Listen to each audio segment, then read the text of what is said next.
But you can find healing. That is the good news. Right? You can find healing. You can get good at difficult conversations. And my hope through this series is that wherever you may have some elephants stomping around in your life, that God is going to help you. You'll be able to learn how to introduce the elephants. And through that, find forgiveness, healing, and restoration, peace, favor, and blessing.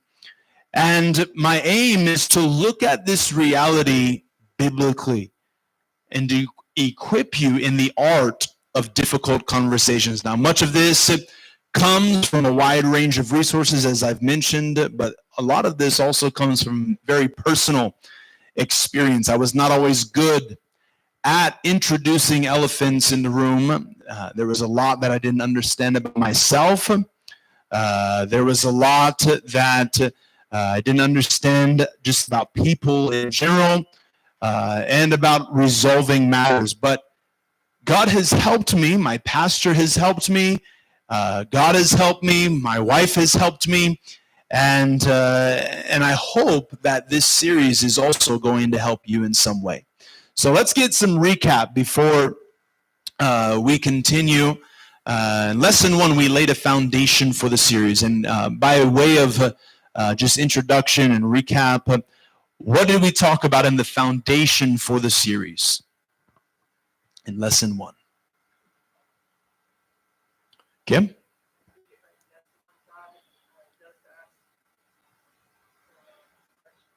Okay, so God is a God that has difficult conversations, right? He asks difficult questions. He engages in these difficult conversations with us. And what else? What does that tell us? It's just that he likes having hard conversations? Or what is it about him with difficult conversations that we learned? He is good at it. He's good at having difficult conversations. He's good at engaging it. And because God is our Father, right? What does that mean for us? If he's good at having difficult conversations, what does it mean for us? We can be good at it as well, right? We can inherit his traits and become good at difficult conversations. God wants you to be good at this. Right? He wants to help us. Okay, so that was lesson 1. Lesson 2, we looked at what is in me. And what do we talk about in that regarding difficult conversations? Who can remember? There are reasons why that we do what?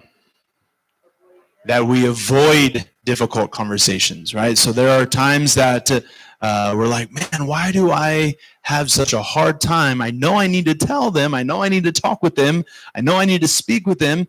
So why is it so hard, right? So we looked at some of the reasons as why. So what are some of the reasons that we learned that we avoid difficult conversations that you can remember? Or maybe that stuck out to you? Rejection, okay. What else? What other reasons are there? Why do you avoid difficult conversations? There you go. Adrian?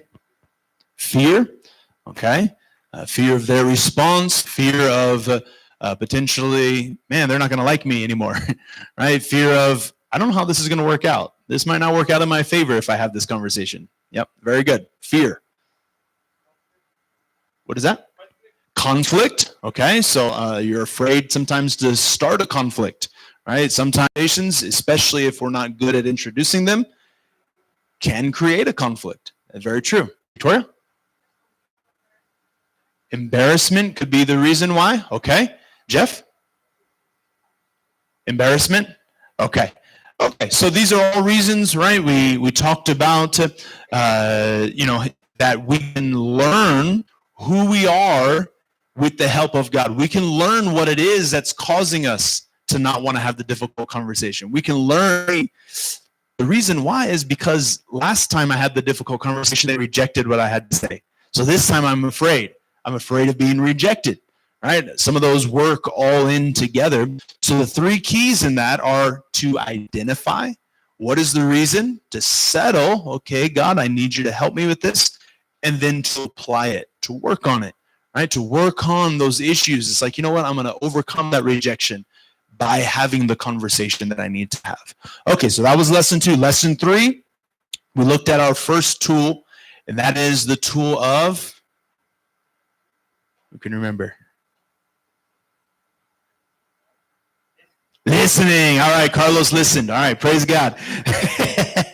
Okay, so that was the first tool that we learned, is that in any conversation in life, if you want to have a successful conversation, you should listen more than you speak, right? This is the best people skill that you can develop, not just with people in general, but this is especially true in your marriage.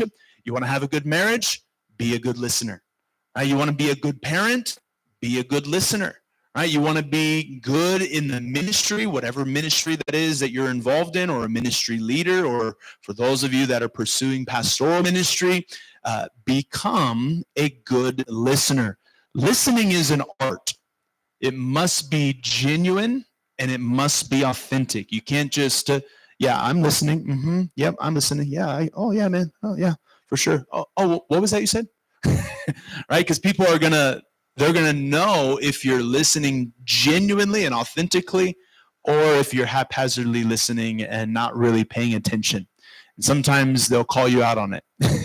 Right? So learning to listen. Finally, the last lesson we looked at was establishing a mindset in the elephant conversations. That was, we asked the question, what is the goal? What is the goal that you have in having the difficult conversation? What do you want to accomplish? What do you want to have happen? What is it that is causing the conflict? It's like, okay, I need that to be resolved. Right? You've got to start with the end in mind. That mental state and clear understanding is key to the successful removal of the elephant in the room. Okay, so then that leads us to today. We're going to look at lesson number 5. We're going to look at the strategy of timeliness.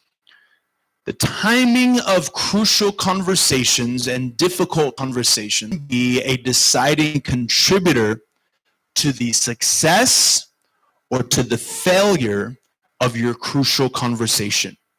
This is a strategy that before I didn't understand it fully, and there would be times I'd introduce elephants at inconvenient times, and guess what? Nothing usually got resolved. Right? And in many cases, I would make the issue worse rather than better, especially in marriage. Right? I was a stuffer. I tended to stuff things in, and it would build up through time. And then, as many of you that are stuffers, my fellow stuffers, might be aware of, there would come that point of, it's this, it's that, and it's that. And my wife's like, we're not even talking about any of that. We're talking about this. All I did was, right? And so, but reality is that you have to, there's a time factor in having difficult conversations. So today we're going to learn about the strategy of time and how important the issue of time is in having the difficult conversations. Let's get our main scripture today, Ecclesiastes 3, verse 1 and verse 7. For everything there is a season, a time for every activity under heaven, a time to tear, a time to mend, a time to be quiet, and a time to speak. Okay, so for everything there is a season and a time. Okay, so let's get into this lesson number 5, timeliness. And let's look firstly at creating a culture of time. One of the hang-ups of difficult conversations in life is this issue of time. How much time will this conversation take? Many times we think Probably a lot. It's going to take a long, like, how are we going to have this conversation? There's so many problems in our relationship. There's so many issues because these are big issues, big circumstances, but not necessarily, right? There's times that it can be a big issue, a big circumstance, and but it doesn't have to be a long, drawn-out discussion. It doesn't have to be a long, drawn-out meeting. It doesn't have to be a long, drawn-out return, right? There are times that you just simply need to address it, right? Again, it might not be only one conversation, right? There may be times where you have multiple conversations before there's a resolution, but at least you're starting the conversation. That typically happens when we think it's going to be this long, drawn-out conversation. It typically happens because we haven't been discussing much of anything really. Right? We're kind of like, we know we need to have the conversation. We're talking with them in our head, right? We might even be talking out loud. Like, I don't know if you've ever been driving down the road and you see somebody and they're like talking, and it's like, are they on their Bluetooth or are they talking to themselves? Right? Maybe you've been that person, right? But you're rehearsing a conversation, right? You're so tied up with how the conversation's going to go that when you finally have the conversation, you're like, man, it's going to be so long. And then it's like, it's over in a minute. And you're like, oh, why didn't I just have the conversation sooner? Right? We get this build up, right? Coming into the conversation. And for various reasons, we tend to not talk about things like we talked about before.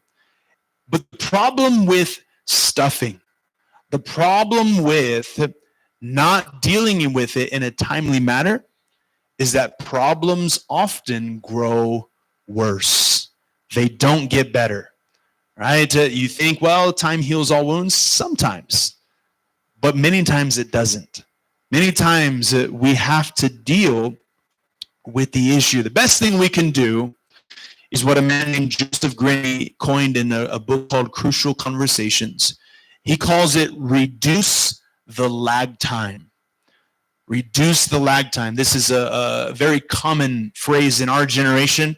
Right? I think it's a popular saying, and any young person here could probably correct me, but they say something like, what the lag? Right? They're like, what on earth? Why am I lagging? Right? There's lag time. I'm playing this video game and I'm lagging. Right? And it's like, oh man, right? Why? My son, he's like, oh, stinking lag, man. Right? In life, there's real lag time. I'm not talking about virtual lag time, right? There can be times where there's a delay. Literally what lag is talking about is delay. So in our lives, what is the lag? Why is there lag? Why do we delay having that conversation? This man, he's a master communicator, and he's dedicated his life to helping people in this arena. He says that time is among the top reasons you can resolve difficult matters. He says if you'll stop having lag time between when you realize you need to have the conversation and when you have the conversation, it will help you. It'll help you to resolve those difficult matters you need to resolve. He says create a culture where you don't allow things to grow bigger.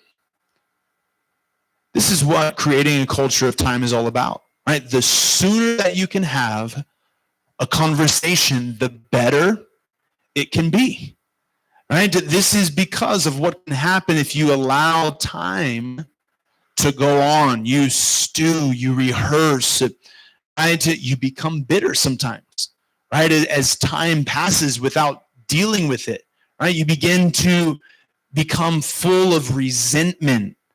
Sometimes you isolate. You pull away from the person that you should have the conversation with. Your husband or wife is like, how come you're not talking to me? I don't know. Is there something wrong? Is there something wrong? No, I'm fine. Right? And it's like, no, you're not. Right? But it's because we're allowing that time to go on without dealing with it. When you shorten the lag time between identifying and discussing problems everything else in your culture gets better. It may not be comfortable at first, right? It may feel unnatural at first or sound terrifying, right? But I've found that those who often struggle in communication often pull back and have long lag times. They have these times where it's like, this could be resolved today, but they're waiting till 2 months from now. Why? Why allow it to brew inside? Why allow it to fester? Right?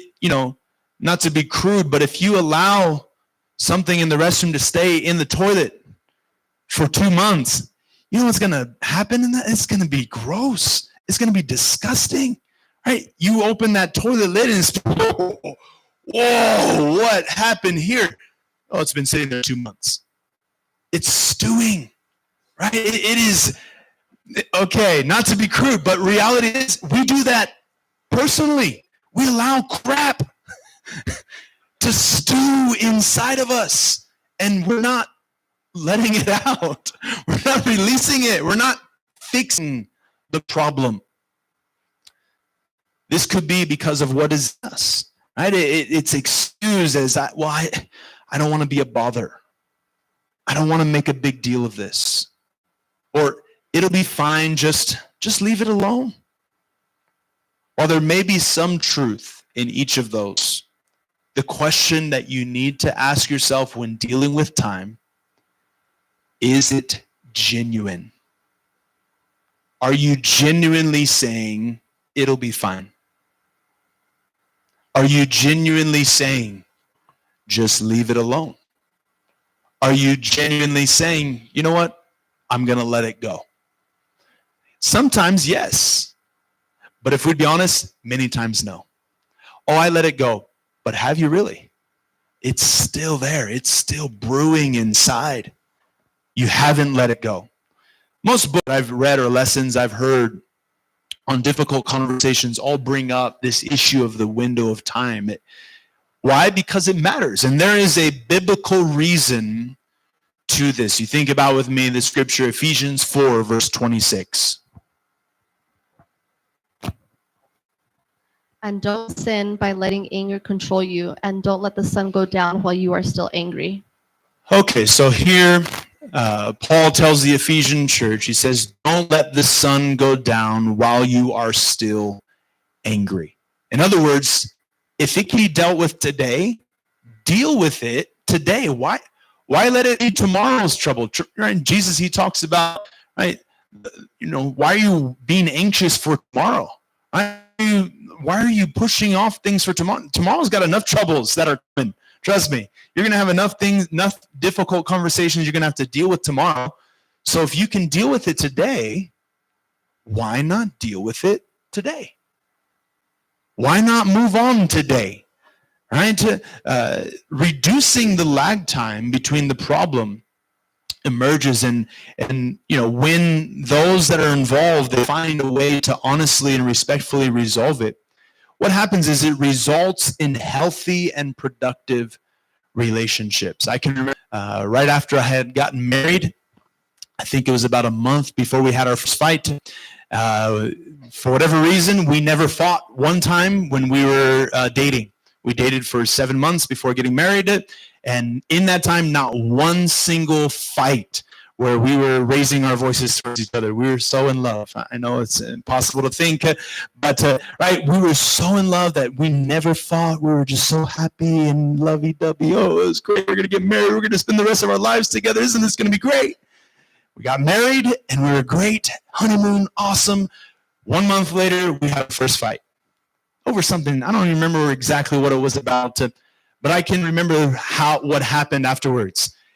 All those things that we had suffered for 7 months came out all at the same time. Well, you never, and you always, and blah, blah, blah, blah, blah, blah. Right? And guess what happened? I punched a hole in the wall. And she said, oh, you thought you were punching me, not the wall. That was my face you were wanting to punch. Right? And this whole blow up, right? And I can remember, right, we went to bed. We did not resolve it that night. right? We went to bed angry. The whole next day, I'm at work and I am stewing. I'm like, I can't wait to get home. And I'm just frustrated. I'm angry. And we went for round 2 the next night. It was a whole nother fight, right? And it's like, this is stupid. Why are we doing this? Right? And just that conflict on the inside, right? It wants to brew, right? But that's not godly. Right? That's something we had to learn is, you know what? When we have conflicts, I don't care how long it lasts, we're not going to sleep angry. We are not going to sleep with this unresolved. We are going to resolve this. Even if it's simply, you know what? Let's talk about this in the morning. We're not going to go to bed angry. Right? We may not come to a complete resolution. Right? There's sometimes things that you can't in one conversation. But you can let it go. You don't have to be angry going to sleep.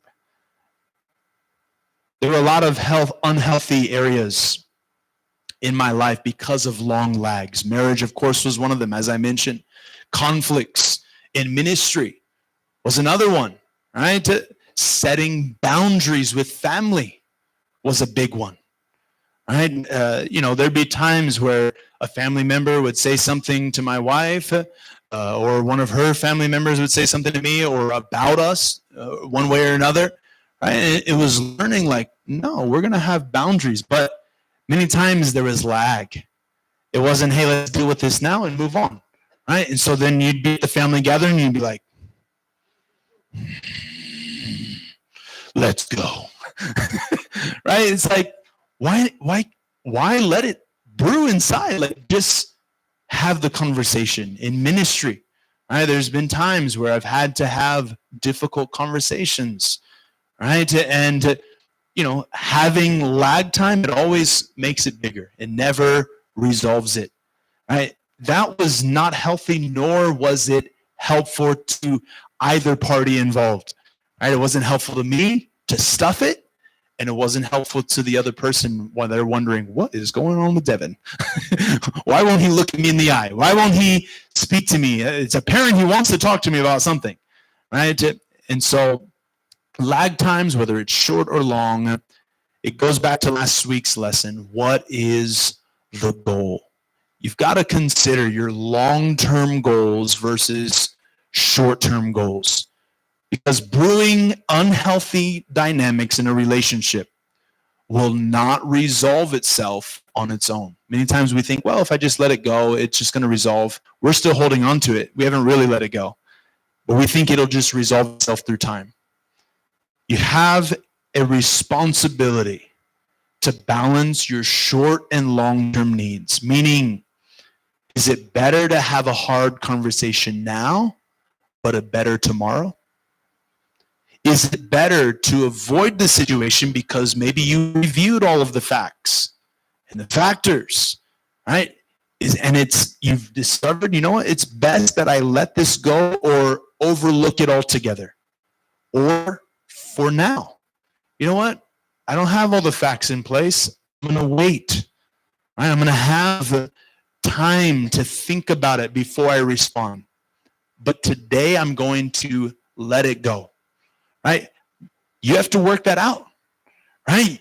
But it has to be genuine. It cannot be, well, I'm just letting it go. No, it has to be genuine, authentic, because it will determine how it affects you.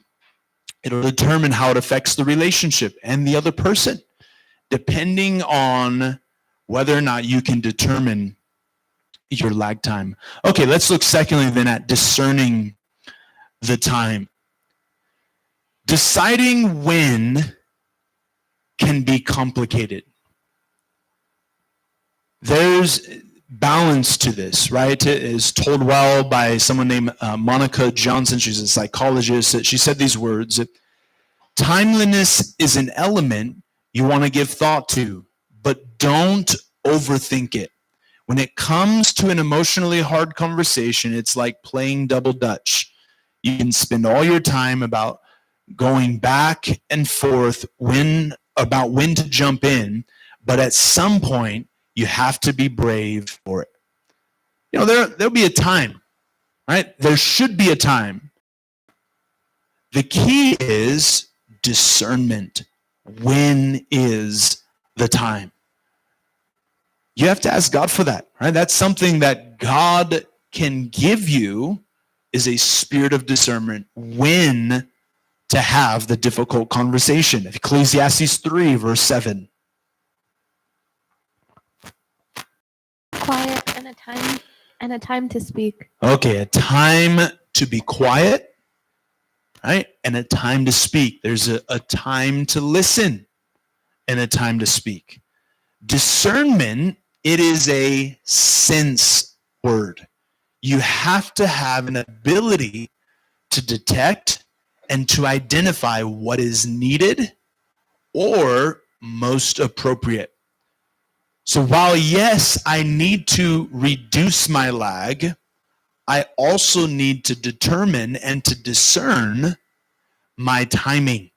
Sometimes it may be best to plan a time to have the conversation with the person that you're wanting to speak to. For example, it's not always the best to bombard someone with questions the moment they come home from work. Right? There's times where, I've come in from a long day. Right? I'm working my tail off. I remember one time Isaac saying, "Pastor, why are you still at the church at 4:00 in the afternoon? Go home." Right? And it's a long day, right? And working through stuff. And I'm like, well, I'm still there. Sometimes till 6, right? Or sometimes till 9:00 with the remodel. It's like, that's part of life, right? You guys, you have your job, right? You go home to your family and you've been exhausted from working, right? And you're like, man, I just need to get home. I need to get a shower. I need to get changed. Or maybe you're going off to a side job or whatever, right? You come home late at night and you're like, I just need to take a breather, right? And there's been times where in the past, my wife, we have worked out some things where it's like, when I first get home, that's probably not the best time to be like, hey, can you do this? Can you do this? And I'm like, sometimes I'm spinning, right? When I get home, I'm just like, can I have just like 15 minutes just to take a breather, right? To decompress, right? When we get home, sometimes, it's likely tired, right? We need to decompress. And I'm not talking about 4 hours of decompression, right? Something like, yeah, I really need to decompress. 4 hours later, 4 hours later, right? It's like, no, that's not healthy either, right? That's not going to help your marriage. And any husband that has done that, it's not going to help your marriage, right?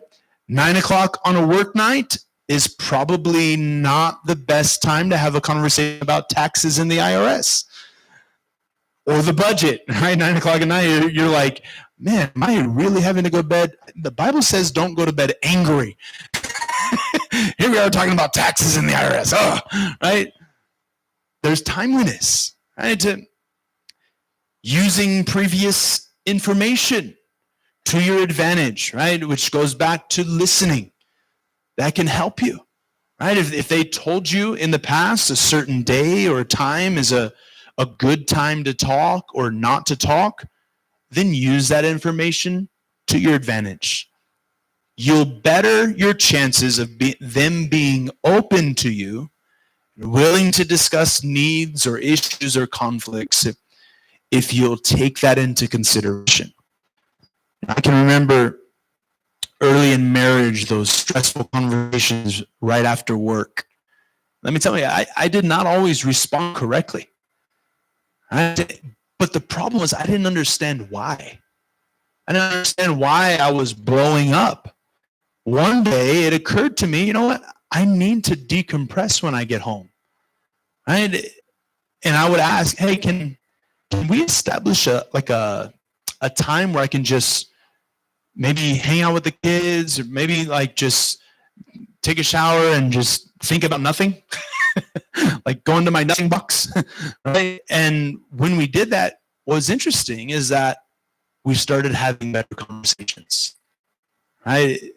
And what a difference, right? That's become a normal course of action, right? Can we talk before? Can we talk after? Whatever, right? You've got to look for personal or environmental factors that signal it's a good time or not a good time for a discussion, right? You look at somebody and you can tell they're clearly agitated about something, right? They're clearly frustrated. And the question is, why do you insist on poking the bear? Right? You see them come home and they're like, hey, yeah, I was wondering, can we talk about, and they're like, what do you mean? Right? And there's this, and there it goes, there's the blow up, right? It is important and considerate to think about where people are at. Maybe they've been dealing with sickness, right? Maybe they've been dealing with financial stress. Maybe they've been dealing with circumstantial stress, tragedy, or trauma in their life, right? Maybe they've been dealing with crises. Right? I've talked with my pastor. I can remember when I was on staff in Prescott, he would sometimes take me into meetings, or he would give me a debriefing of a meeting that he had afterwards, just to help me to understand how, why, what, all of those different types of things in having conversations. And I can remember him telling me at the breakfast table, even sometimes, he would be vague at the breakfast table, but he would talk about pivoting. There was times that he would have his facts going into a conversation, and at a moment in the conversation, he would pivot. And that was humility. What I mean by pivoting, okay. So sometimes there's times in a relationship, in a conversation that you can have where it's like, you know what, maybe I didn't have the facts straight. Maybe I assumed. Maybe I am wrong. Right? We don't like to admit that, right? But humility, right? And it's like, you know what, let's pivot here.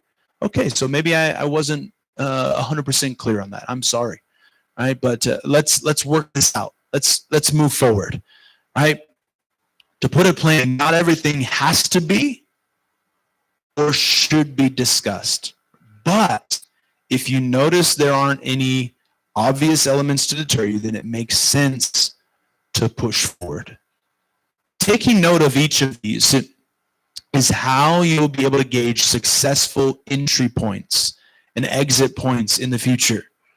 Right? At the end of the day, you have to be willing to make a few mistakes. And upon reflection, that's when you can tweak your approach for the future. Reality is, whether it's today or tomorrow or next week, you need to have the difficult conversation. You've got to have it.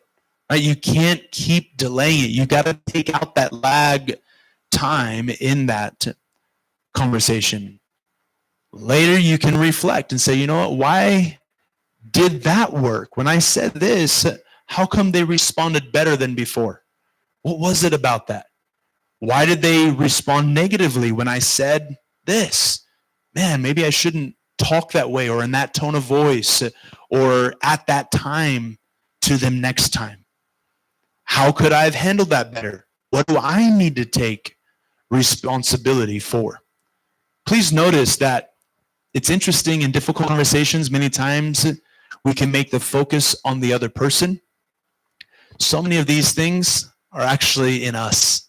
We've got to focus, you know what, it's not them that's the problem always, right? Maybe they are causing a problem, but how I introduce the elephant, that's my responsibility. That's how I'm going to be a part of the conversation. Okay, let's open up any questions or comments or testimonies, perhaps even about this. Talking about discerning the time and creating a culture of time. Kim? I can relate sometimes with different conversations. As a teacher, sometimes I have to have them. And what I've done is usually, and even as a wife or mother, whatever, I've always had to have difficult conversations. But sometimes I think about it too long, and I maybe have these conversations with myself, and I decide, but sometimes I find myself making a mountain out of a molehill. Yep. It could have just been dealt with. I talked myself into it. Like, I wonder how this parent's going to react. Yeah. And, oh, it's going to be this, it's going to be that. You know, for some reason, but now that I'm getting, now that I'm older, I understand that, doing it direct on and like timing, first of all, it keeps you not awake at night worrying about it. And second of all, it's pretty much a easy solution if it's done quickly. Yep. Yeah, it's almost, I would say 99% of the times, the sooner you can deal with a difficult conversation, the better. Obviously, there's that 1% of like, you know what, I need to think more about this. How is my approach? I need to seek wisdom. I need to seek counsel, advice about this. So I'm going to wait. But most of the conversations we need to have, if we'll just have them, it'll be resolved. Very good. I appreciate that. Yeah, very good. Jeff?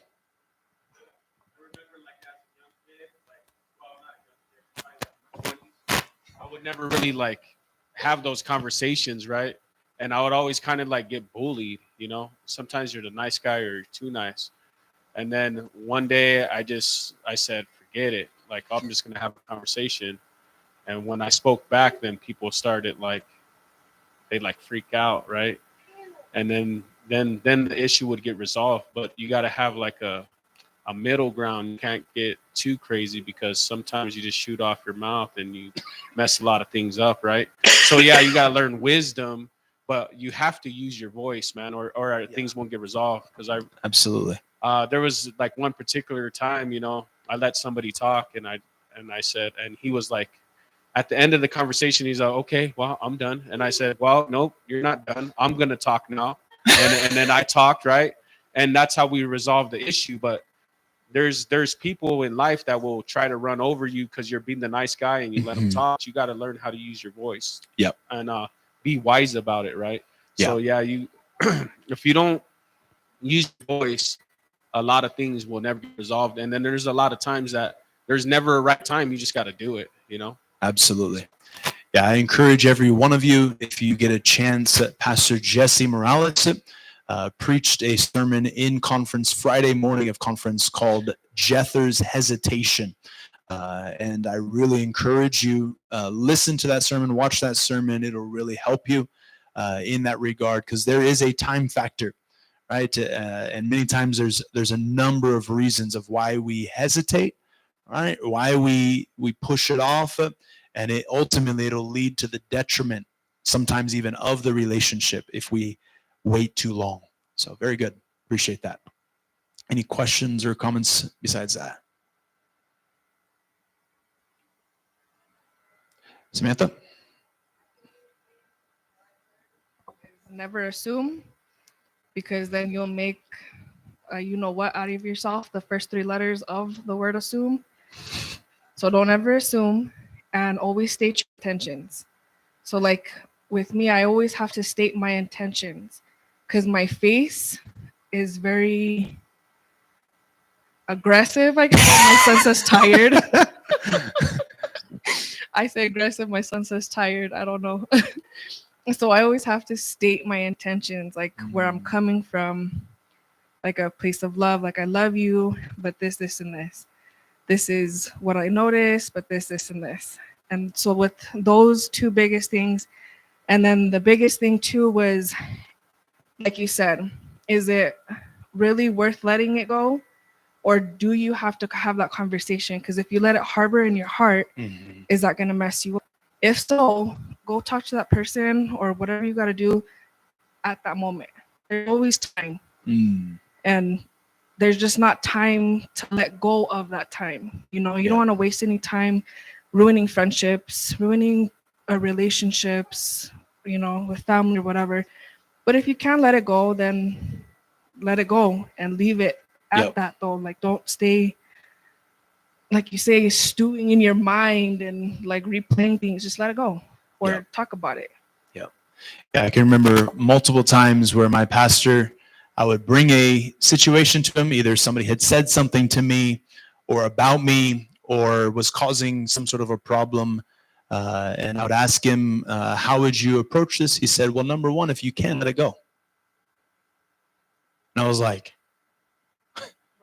let it go. I was talking. I thought you were going to tell me, let me deal with it and I'll knock him out for you. But no, he would say, number one, Devon, if you can, maybe this is an opportunity for you to grow and enlarge and say, you know what, I'm going to be bigger than this. I'm going to let it go. All right. So that should be your first option in life, not your last option, right? Can I genuinely and authentically let this go? Okay. So then number two, if not, okay, when am I going to talk to them about this? How am I going to talk to them about this? Right? What is the way? So then he would guide me through. So here's what they're probably going to say if you say it like this. So here's how I would recommend you say it instead. Right? Come across, say, hey, I know you didn't mean to, but when you said this and that, this is how it came across. This is how I interpreted that. I could be wrong. But yeah, I just wanted to have a conversation with you about that. Right? There's a way to diffuse the conversation from having this intense moment. Right? It's like, no, you can help diffuse that by practicing humility. Right? Remember, we might be wrong. Right? Our assumption might be wrong, and so help them see that. Right? I might be wrong, but when you said this, and they might say, no, I did mean that. Right? That's a strong possibility, right? So then it's like, okay, well, I'm sorry you felt that way. I don't appreciate that, right? How can we work this out, right? I don't want to have a problem with you. I don't want to fight with you, right? Let's work this out. Let's fix this, right? But so those are a couple things that you really need to take note of. Okay, let's close then and look at the blessing of timeliness. The blessing of timeliness is that it gives you an awareness. This is a people skill that every person needs to learn. Awareness, right? I used a statement with my kids, and that is, you need to stay aware. Unaware people die. Right? If you walk across the street and you're unaware that there's cars that are coming that are bigger than you, you're going to die. Right? That's a practical part of life, is you need to be aware. Right? You need to stay aware. When it comes to conversations, right? You need to be aware. Right? Are you aware of that maybe they just lost somebody in their family and that's why they're lashing out? When you're aware and you have empathy towards someone, it's a lot easier to let things go. You know what? I know they didn't mean that. They said that to my kid. You know what? I get it. Like, they're going through a hard time right now. It's a lot easier than, how could they possibly, and you're just completely unaware.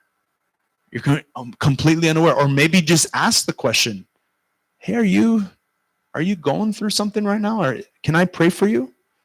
Right? Not lay hands on you suddenly, but can I pray for you? Right? Like, can we, and maybe they'll open up. You know what, man, I am sorry. I remember years ago I had a conversation with somebody, and they basically cussed me out in a Christian way.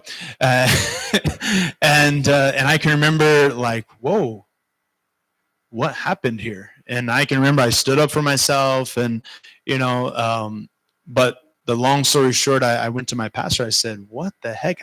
I feel like I need to have more of a conversation with him. And he said, well, if you can let it go, let it go. All right. If not, here's how, again, like I told you, here's how you work it out. And I said, you know what? Let me think about it. I said, you know what? I went back to him. I said, Pastor, I'm going to let it go. He said, okay. A week went by. He came back to me. He told me, he said, Devon, I want something for your training. I want to teach you something. He said, Devon, that same person came to me the next day.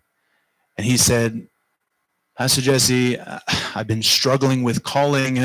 I was on my way to the 180, and I literally felt the devil whisper in my ear, you need to quit pursuing ministry. You need to stop. And he's like, I'm wrestling with this. I'm frustrated. Things are going on with my kids. Things are going on at home.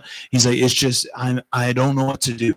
Right? So then somebody gave him that night a word, right, of encouragement, like, God's going to help you. You've been wrestling, and God's going to help you, and you're going to get a breakthrough. Right? And he went and told Pastor Jesse that, and Pastor Jesse's like, praise God. So then he tells me this a week later. He's like, Devon, you may not have realized it. He's wrestling with things on the inside. He's responding. He's lashing out. But it's not because he's angry at you. There's things that he's dealing with that are brewing inside. He's like, he's like, it's a good lesson for you. Sometimes the issue is not the issue. Sometimes there's things that people say that they don't really mean it, but there's things that are going on behind the scenes. There's open windows, right, on their computer of their life they're open. There are programs running behind the scenes, right? And it was very good for me to learn that, right? Because it comes down to that awareness. Unaware people will always struggle in relationships. Pastor Greg said these words: we can learn from anyone, sometimes even how not to be. Right? I want to be a person in life that people can learn how to be in life, how to live for God, how to live for Jesus, how to have a good marriage, how to have a good home in raising your kids, right? But there are some people that you can learn how not to be in life as well. It's like, ooh, I don't want to end up that way. I don't want to do that, right? Everyone in life, I remember my pastor telling me one time, he after going through a very severe crisis and came out of it alive, he said, Devon, everyone in life is good for you. And I was like, what? This seemed like terrible. He's like, you think about it now, yeah, it hurts now, but you know what? You're going to learn from this, right? You're going to come across this type of person again. You're going to know how to react differently, right? You're going to know how to resolve it better. He's like, everyone in life is good for you. And I said, okay, I'm going to have to trust that. And it's true, right? You can learn something from everyone, either good or bad. Timeliness will do 4 things for us. Number 1, timeliness will give you an awareness for yourself. It gives you a chance to look and to think, right? What is in it for me, right? Why am I responding this way? Am I being selfish? You know what? I'm ready to listen. What is my goal? Is it time? Those are all questions of awareness, right? You should ask all of those questions and more, right? Timeliness gives you an awareness of yourself. Number 2, timeliness will give you an awareness for others. Is this a good timing for them? Are there things going on in their life that are contributing to their responses? Am I prepared to listen to them, to what they have to say? Right? Are they at a funeral? Probably not the best time to talk with them about something that's going on with me and them, right? To have an awareness. Thirdly, timeliness will make you less likely to move too fast or too slow. This is critical. And we need to set up a time soon, right? There's times where you're like, you know what? Hey, I know you're busy right now, but let's set up a time soon. We really need to discuss this. When can we talk about this? That's an okay question, right? That's moving progress, right? That's helping it to come sooner rather than later. The point is, you will be sensitive to the time. Colossians 4, verse 5. Walk in wisdom toward outsiders, making the best use of the time. Making the best use of the time. Finally, timeliness will help you identify, are there some things that can be overlooked? In relationships, we do have some rights. Like, do you have the right to request what you're asking? Or do they have the right to require of asking you? Right? We'll discuss this more in our boundaries lesson. We're going to be talking about in the future lesson. But timeliness will help you to identify, are there some things in this that can be overlooked? We talked about details. Sometimes you overlook it. It's like, okay, you know what, I may not have all the details straight, even though you know you do. It's like, no, I know you said this. I have it recorded. Right? But you can overlook, okay, maybe they're not remembering like I remembered it. Right? They're not remembering all the facts. But let's get to the resolution. Timeliness is a godly characteristic. We understand, right? God's timing, it's perfect. Right? He comes in perfect time.